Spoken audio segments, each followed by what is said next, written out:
এই মুহূর্তে যে খবরের দিকে নজর রাখবো, আদালতের দ্বারস্থ শুভেন্দু অধিকারী, কুণাল ঘোষ, দেবরাজ চক্রবর্তী কুরুচিকর মন্তব্যের জেরে আদালতের দ্বারস্থ বিজেপির দলনেতা।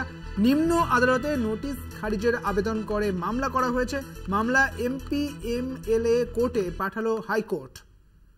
আপনাদের জানিয়ে রাখি, কুরুচিকর মন্তব্যের জেরে আদালতের দ্বারস্থ শুভেন্দু অধিকারী এবং এমপি-এমএলএ কোর্টে পাঠানো হয়েছে। হাইকোর্টের পক্ষ থেকে এই মামলাকে পাঠানো হয়েছে এবং আদালতে নোটিশ খারিজের আবেদন করে এই মামলা করা হয়েছে।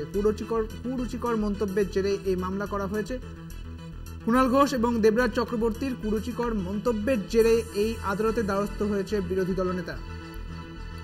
আদালতের দ্বারস্থ শুভেন্দু অধিকারী এবং কুরুচিকর মন্তব্যের জেরে এই আদালতের দ্বারস্থ হয়েছেন শুভেন্দু অধিকারী।